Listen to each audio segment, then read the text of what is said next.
Welcome into the Fantasy Football Diagnostics Podcast, where we provide you with your weekly diagnosis of everything fantasy football. Whether it's season-long leagues, dynasty, DFS, or sometimes even IDP, we got you covered all year long.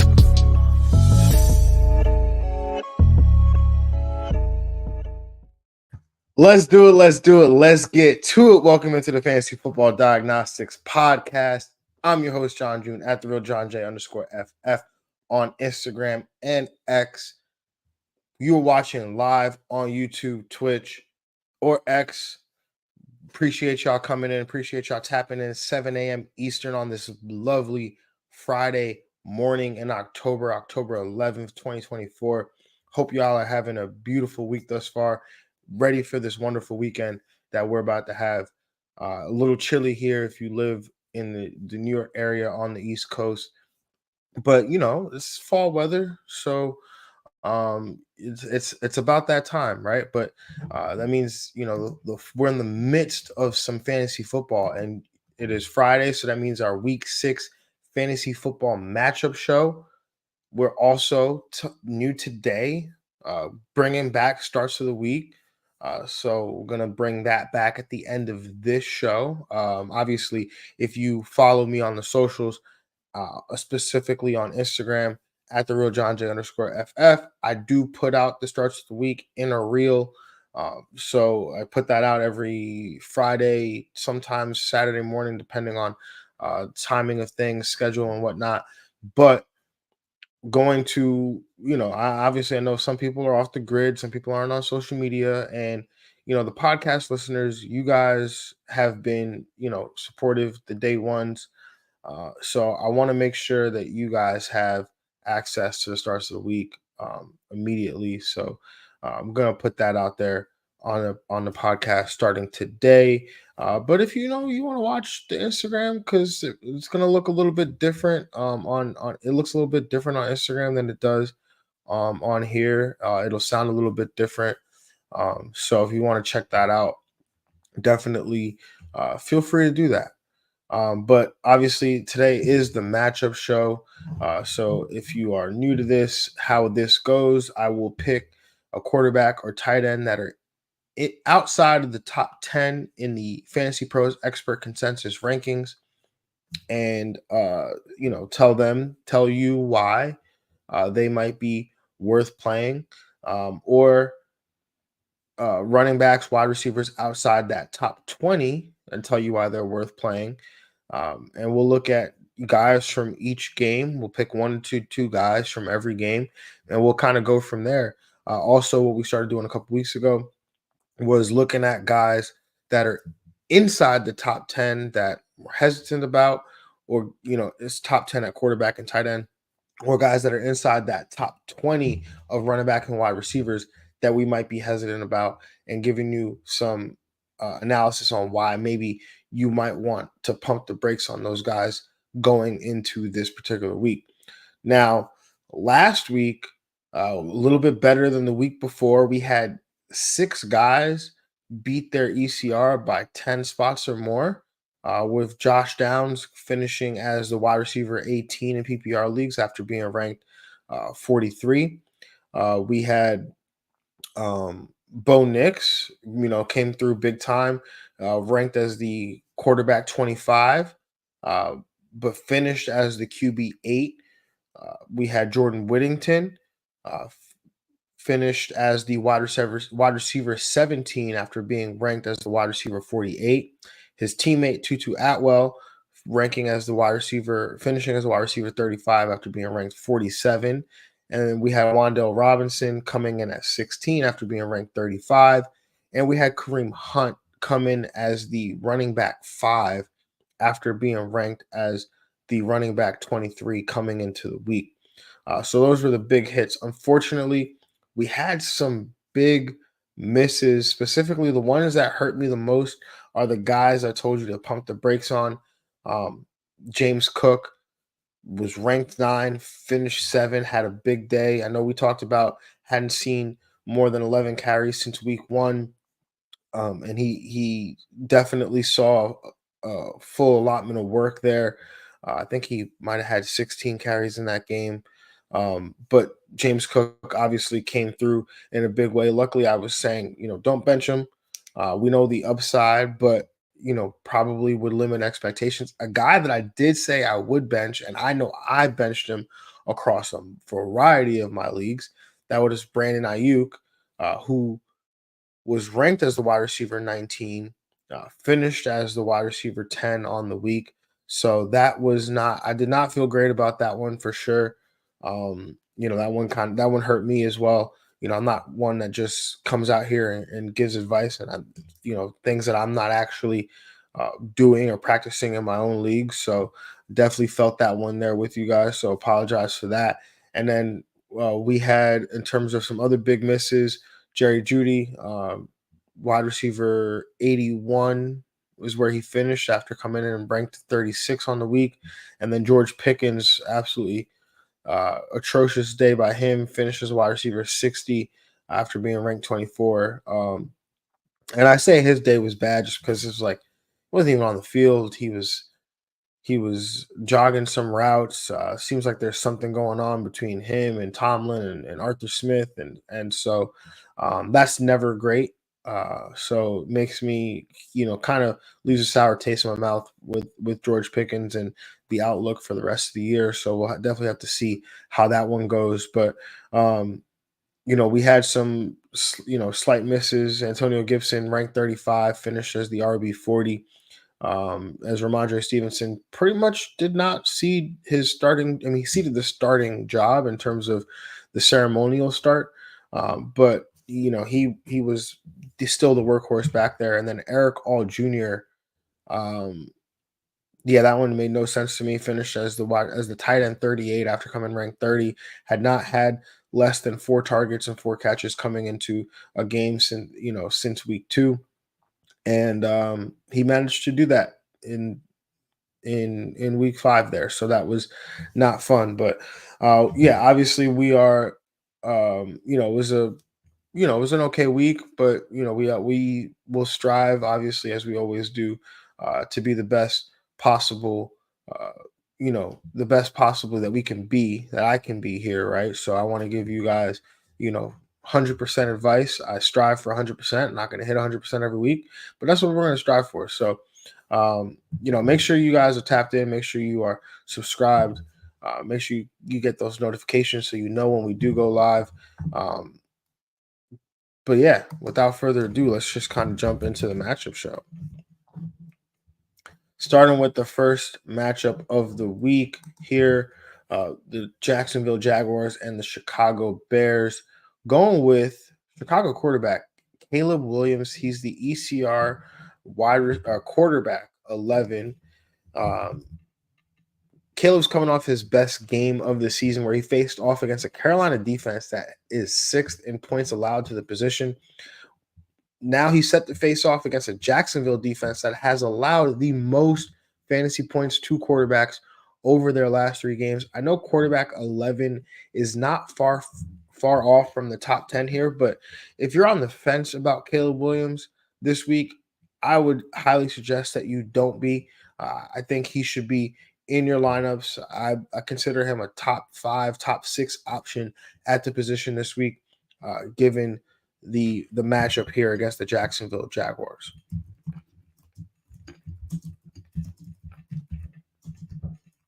Next up on this list, we've got the Washington Commanders going up against the Baltimore Ravens. And my pick this week is going to be Washington running back Austin Eckler. He is ranked as the RB 33 in PPR leagues by Fantasy Pros Expert Consensus Rankings. Eckler has scored double-digit PPR points in every single game that he's played in this season, finishing no worse than RB 32 this year. And obviously the games that he's played, Eckler has looked like the Austin Eckler of old, making explosive plays in all areas of the game. It's even return yardage leagues. If you play in those, I think you've got to consider him as being somebody that's got to be in your lineup, as he has been operating as the top kick returner there for the Commanders. But coming into this matchup against the Baltimore Ravens, who they're not a great matchup for opposing running backs, as they allow the 24th most PPR points to the running back position over their last 3 games. But there was a Brian Robinson did not practice on Thursday with a knee injury, so um, definitely a situation to monitor. But Eckler has an opportunity to see more work in the passing game as Washington comes into this game as 6.5-point dogs to the Baltimore Ravens. And then there's also the possibility that if Robinson is forced to miss any time, that Eckler here will operate as the workhorse back here. So Eckler, I think, has RB2 upside in this. Has a RB2 floor in this game with some RB1 potential upside here in this one. Moving on to the next game here, we've got the Cleveland Browns going up against the Cleveland Browns going up against the Philadelphia Eagles here. And for me, I'm going to go with Philadelphia wide receiver Devontae Smith. He is the ECR wide receiver 21. Now, Smith had to operate as a top target for Hurts while A.J. Brown was out with a hamstring injury before suffering that concussion there against New Orleans. Now, Brown and Smith both enter the fold here together, and it seems that Smith is being ranked outside the top 20. Well, this matchup is a great one here. The Browns allow the 12th most PPR points to the wide receiver position over their last 3 games, and Smith was playing some really good football before the concussion, catching 75% of his targets, throwing 75% of targets thrown his way at a clip of 11.3 yards per reception there. So Devontae Smith, I don't know why he's being ranked outside of the top 20. I think he deserves to be ranked as a higher end wide receiver too. I think obviously he has some significant wide receiver 1 upside. He always does when he's on the field. So yeah, for me, he's a guy that I would have closer to that wide receiver 12, wide receiver 13 range, but definitely a guy that needs to be in your lineups unquestionably there. Moving on to the next matchup, Indianapolis against the Tennessee Titans, and I'm going with Tennessee quarterback Will Levis, the ECR quarterback 20. I'm going to be honest here. This one feels almost as gross as putting mayonnaise in your coffee. However, Indianapolis has allowed the second most fantasy points to the quarterback position over their last 3 games, allowing 2 300-yard passing games in that time. And each of the opposing quarterbacks over the last 3 weeks have gone on to throw for at least 280 passing yards. Will Levis, not a very good real-life NFL quarterback, but he has an opportunity to pad his stats here this week against a struggling Indianapolis defense. And if Joe Flacco does make the start, which starting to look like he might not, but there's still that sliver of possibility, right? That that kind of happened last week where Anthony Richardson was, he practiced all week and then he was downgraded from questionable to doubtful, and it was like then it became pretty clear he was not going to play there. So, if they choose to protect their franchise quarterback one more week, and let Joe Flacco come out here and start on the road here against Tennessee Titans defense, that means that Flacco could push the pace here in this game a little bit, throwing the ball deeper down the field, scoring some more points, which means Will Levis is going to have to keep pace on the other side of this. So I do think Will Levis has some, oh God, I can't even say it, QB1 upside in this game. But I am starting Will Levis in a super flex league. So that's pretty much kind of how I'm looking at this, right? If you play in a super flex or you're desperate, absolutely desperate, you're looking for some high upside, I think Will Levis has some QB1 upside in this matchup. Now, be mindful, he did come into the week dealing with a shoulder injury that he suffered in the game before the bye against Miami. So definitely want to monitor that. But if he practiced yesterday in full, so if he continues to practice and there's no midweek downgrades, feel confident with Will Levis here as a potential streaming option at the position. Moving on to the next game, we got the Houston Texans against the New England Patriots, and I'm going with Houston tight end Dalton Schultz. He's the ECR tight end 17. Now, Schultz has been a disappointment at the tight end position so far this season, ranking as the tight end 25 with 5.1 PPR points per game. He hasn't finished better than tight end 21 all season. So at this point, you may be asking, well, John, why are you mentioning him? Well, I'm glad you asked. Nico Collins just went to the injured reserve. He was a target volume, Nico Collins was for the Texans, a target vacuum, I should say. And now those targets have to be distributed somewhere. And then now let's talk about the matchup. New England allows the sixth most PPR points to the tight end position over their last three games, allowing an average of 14 plus PPR points to the position during that span. Schultz is in a prime bounce back spot this week against the New England Patriots, and I think he deserves tight end one recognition here. Moving on to the next matchup, we've got the Arizona Cardinals against the Green Bay Packers. And give me Arizona wide receiver Michael Wilson. He's the ECR wide receiver 44. Now let's try this again, right? Wilson didn't come through the last time we put him in here. That was 2 weeks ago when we put him in this spot. But the peripherals have all been there since that last time, right? He's seen an average of 7 targets per game over his last 3 games, with an average of 60 receiving yards per game during that span as well. He enters a matchup this week against the Green Bay Packers, who allow the 10th most PPR points to the wide receiver position over their last 3 games. I'm just thinking he's in a great spot again this week. Like, again, we talk about the peripherals, right? Just because it didn't come to fruition 2 weeks ago when they played Washington. But if you look at, the last game that they played against the San Francisco 49ers and the game they played before that, believe it might have been the Rams. I'm not 100% sure. But anyway, if you look at those matchups there specifically and his performances in those matchups, he's been seeing the targets. He's been uh, productive with those targets outside of that Washington game. And again, the matchup here against Green Bay is pretty good here. So we obviously went with 2 guys last week against the Green Bay Packers, and Jordan Whittington and Tutu Atwell, and both those guys came to fruition for us.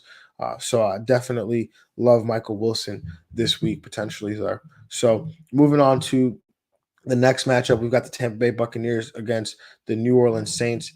And give me New Orleans wide receiver Chris Olave. He is the wide receiver 22 by expert consensus rankings for PPR leagues this week.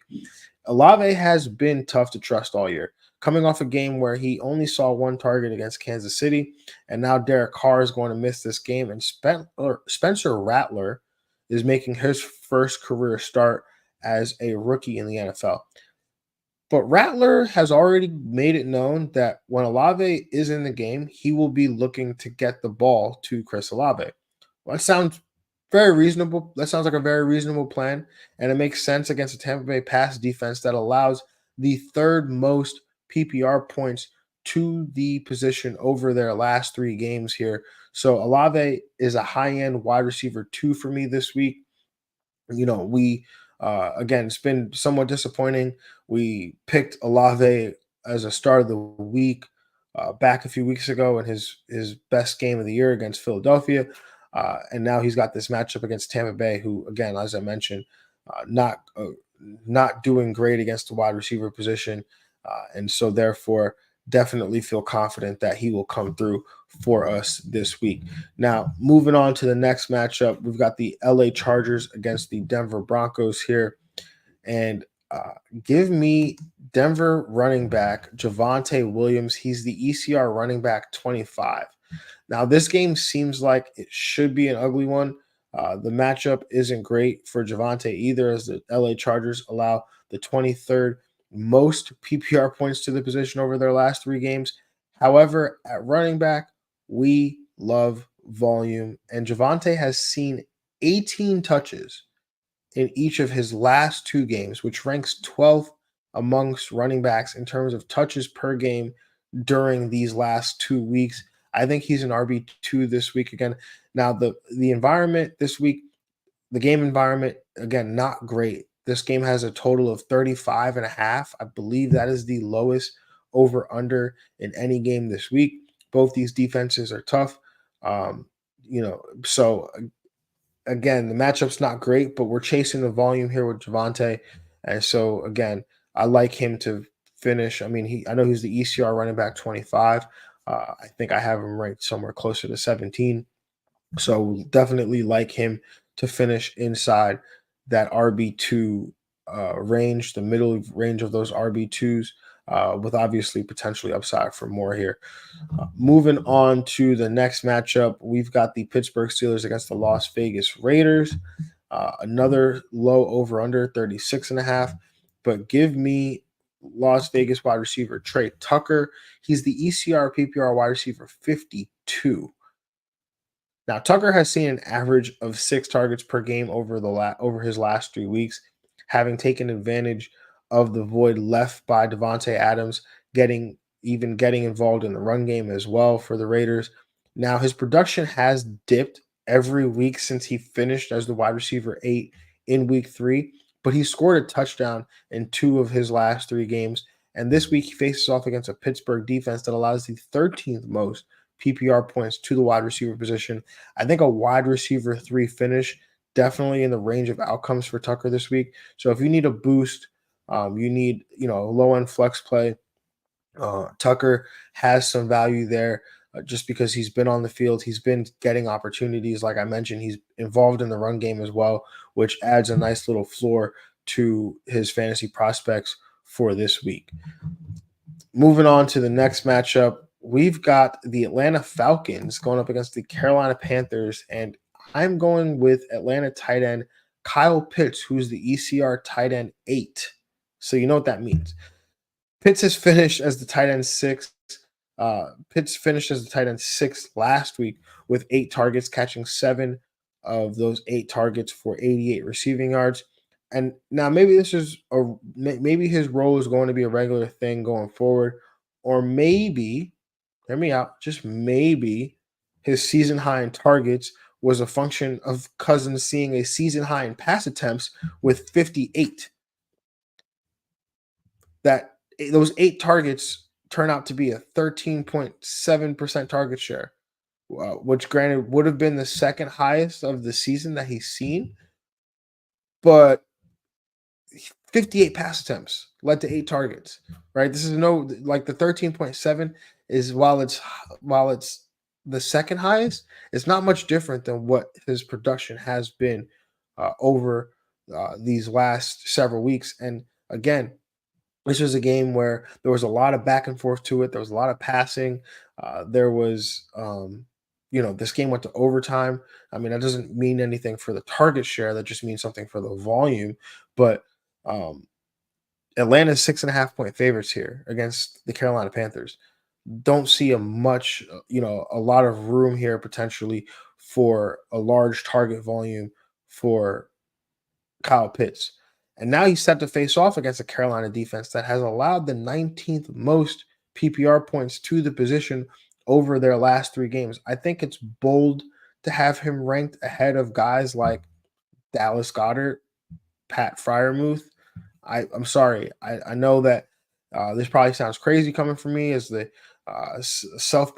formerly self-proclaimed recovering Kyle Pitts truther, but I just can't co-sign a tight end 8 ranking here for Kyle Pitts. So that's where we stand with the Atlanta Falcons tight end here. Got to see it to believe it at this point.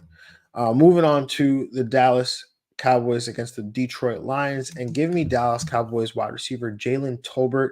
He's the ECR wide receiver 40 in PPR leagues this week. Talked about Tolbert in the waiver wire show on Tuesday, but he's finished as a wide receiver 3 or better in 3 of his last 4 games, including a wide receiver 1 finish last week against Pittsburgh.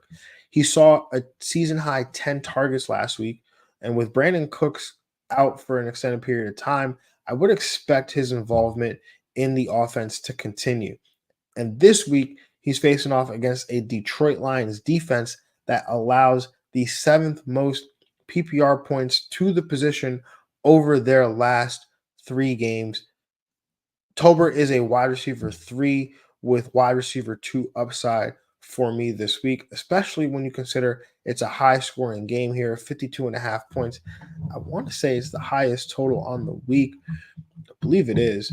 But anyway, so Tolbert is a definitely a shoe in for me, a tied for the highest total on the week with Washington and Baltimore. But he's definitely a shoe in for me for a wide receiver 2 finish this week here. Moving on to this next matchup here, we've got the Cincinnati Bengals traveling to MetLife to take on the New York Giants. And give me New York Giants quarterback Daniel Jones, ECR quarterback 15 this week. Talked about Daniel Jones on the waiver wire show on Tuesday, but he's coming off his best performance of the season, and that was without his top wideout in Malik Neighbors. He's now scored 18 plus fantasy points in 3 of his last 4 games here. Jones had a season high 11 rush attempts last week against the Seattle Seahawks, which signals to me that he might be healthy coming off that torn ACL. And we might see more of this going forward where Daniel Jones is involved in the run game. And we know what that can do for a quarterback's fantasy volume or fantasy value, rather. So, and this is just in time for a matchup against Cincinnati, who have now allowed at least 16.7 fantasy points to opposing quarterbacks over their last 3 games, allowing the 3rd most fantasy points to the position over their last 3 games here. So Daniel Jones, definitely guy with I see as a QB1 this week. I know it feels icky maybe potentially here to say that he's got QB1 upside, but I can't see how you can't rank him here when you consider the matchup and the fact that, again, 3 of his last 4 games he's scored 18 plus fantasy points. There definitely deserves to be in lineups, considering, again, bye week here. If you don't have Mahomes, you don't have uh, Matthew Stafford. Uh, he's a guy that I think has to be in lineups this week in 12-team leagues. Moving on to this last matchup of the week, Monday Night Football, the Buffalo Bills taking on the New York Jets. Yeah, okay, give me Buffalo quarterback Josh Allen, the ECR quarterback 8. So again, you know what that means. New York Jets have allowed the least amount of fantasy points to opposing quarterbacks over their last 3 games. On the season, the Jets haven't allowed more than 13 and a half fantasy points to opposing quarterbacks. And over the last 3 games, the Jets have allowed no more than 7.2 fantasy points to opposing quarterbacks. And Allen has been all over the map this season. He has two QB1 overall finishes on the season. And you're probably saying, John, that is great. I love when my quarterback finishes as the QB1. We expect Josh Allen to finish as the QB1 some weeks. That's why we spent high draft capital on him. And I would tend to agree with that. However, in his other 3 games this year, these are his finishes. The quarterback 28, the quarterback 28, the quarterback 19. So you're really like living in this boomer bust area right now with Josh Allen, who, again, QB1 upside, outside of QB2. So he has as many games as the quarterback 28 as he does as the QB1, right? So I definitely would tempering expectations there. Then you consider that some of his worst games over the last 2 years have been against this Jets defense. And then you're probably saying, oh, well, they just fired Robert Saleh. He doesn't coach. He's not there for the defense anymore. That defense has been run by Jeff Ulbrich. Now, I know it is Saleh's scheme. It's Saleh's defense. But Jeff Ulbrich has been calling this defense for the last 2 years. And now he's the interim head coach. So this defense, I don't see them changing how they do things, how they play. Maybe solid. Maybe Jeff Ulbrich has a little bit more responsibility. Maybe he cedes play calling a little bit. We'll see. But from what we know, Josh Allen tends to struggle against this defense. And granted, he's made up for it with his ability to make plays with his legs. But the way this defense is playing right now, I'm not betting on a QB1 finish from Josh Allen this week. So he will be outside of my QB1s this week. I know sounds bold, but um, when you just look at what this defense has done, how they're playing right now, and you look at Josh Allen and what he's done this season, I find it hard for him to be a shoe-in as a QB1 this week. Sounds like a hot take, but I would confidently play Daniel Jones ahead of Josh Allen this week. That being said, let's move on to week 6 starts of the week here. Now, if you have been on this show, you've watched the show in the past, it's probably going to look a little different, going to sound a little different. Um, it's uh, you know, gone into a lot of detail in the past about these guys and why we're playing them and things like that. Um, while I will give you guys here the starts of the week, I'm not going to get into all of the analysis here on this show. What I will do is if you uh, want that, it'll be on Instagram, it'll be on X in the video format, but still felt like I needed to tell you guys who they are so that you guys could at least have that actionable information. But for my quarterback start of the week, give me Chicago quarterback Caleb Williams against the Jacksonville Jaguars. I mean, we talked about him on the waiver show. We talked about him in this show here, the matchup show. The matchup is very good here as the Jacksonville Jaguars allow the 12th or the most fantasy points to the position over their last 3 games here. So definitely love Caleb Williams this week at quarterback.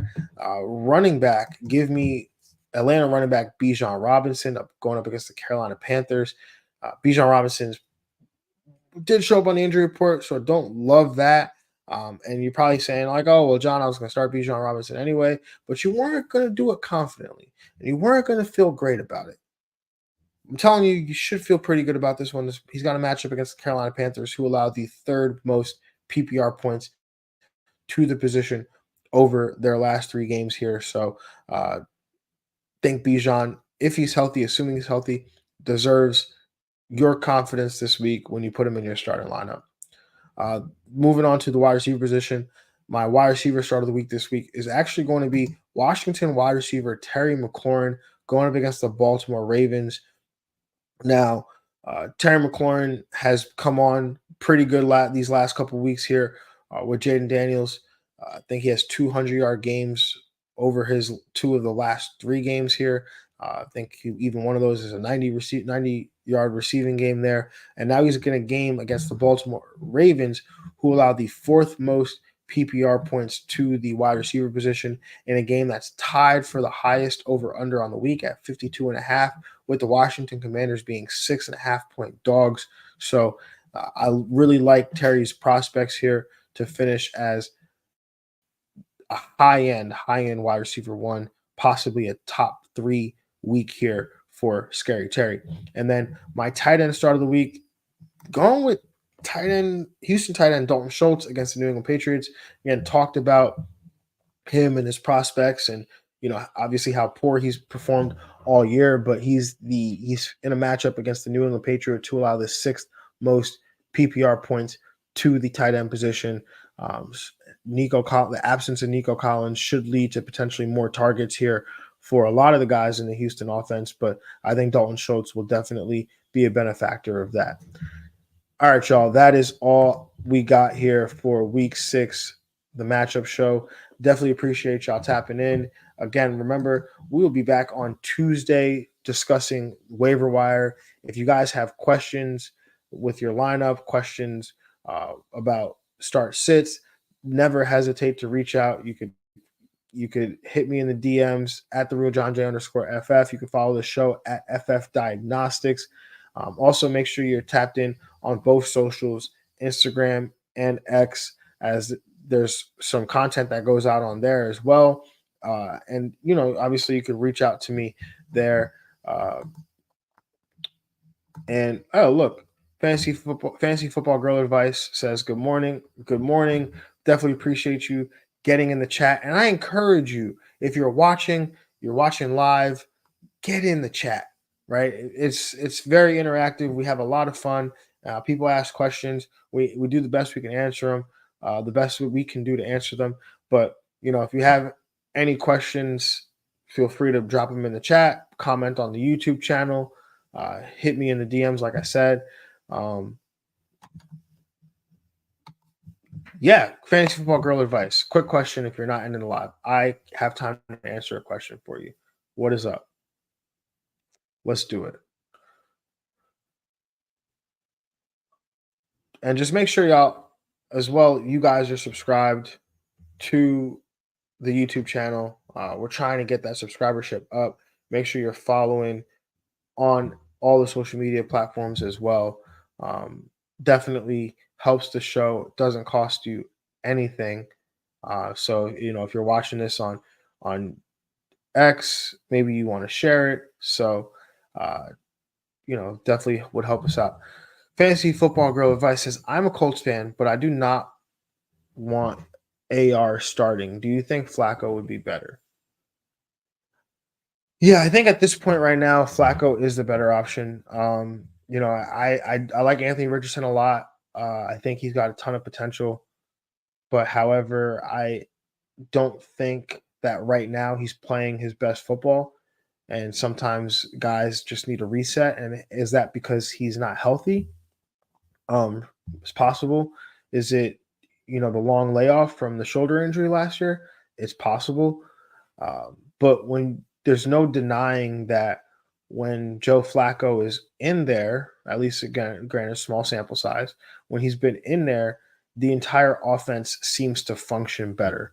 Um, we see the receivers have a little bit better production there between Michael Pittman and Josh Downs, Alec Pierce, right? We tend to see that pass game get lifted there with Joe Flacco in there. They run a more traditional offense, so that leads to some of these running backs having more opportunities, I should say, because Anthony Richardson tends to take some of those as well. So from a fantasy perspective, definitely, if I ask myself if I roster a bunch of Colts players, who do I want starting? I say Joe Flacco. But from a real life football perspective, the product just looks better when Joe Flacco was out there. Again, granted, 1 week they played Jacksonville. Jacksonville's terrible on defense, but at the same time, like Anthony Richardson is just far too inconsistent. I think I saw a stat like a few weeks ago where his completion percentage throwing the ball 20 yards down the field is better than it is when he throws it at or behind the line of scrimmage. Granted, they were both very close, but I think AR could benefit from a reset right now. And again, I don't think his story is written. I don't think he's a bust. I don't think he's terrible. I think he's just playing bad right now. Because even last year he was playing some pretty good football. Fantasy Football Girl Advice is saying Flacco brings Pittman and Downs value up. Also, do you have any sleeper players that you are interested in? Well, definitely talked a lot about some of the guys. Yeah, she said I joined late, so I'll rewatch you live. Yeah, definitely rewatch it. We definitely talked about a bunch of guys. In terms of some sleeper players, I know it sounds funny, right? Hindsight's 2020, but Isaac Guerrero was a guy that I liked to scoop up yesterday if I had an empty roster spot, just in case something happened with Jordan Mason. But I do like Guerrero. I like his. We saw him come into the game yesterday, ran for 100 yards. Obviously, had that big carry late at the end of the game, but he's a guy that I've kind of just been doing that with. Before the Niners play, just kind of picking him up and dropping them, picking them up, dropping them. So he's a guy. Obviously, the James Cook injury makes you wonder about Ty Johnson or Ray Davis. I know a lot of people are picking up Ray Davis, but Ty Johnson's been operating as the number 2 back.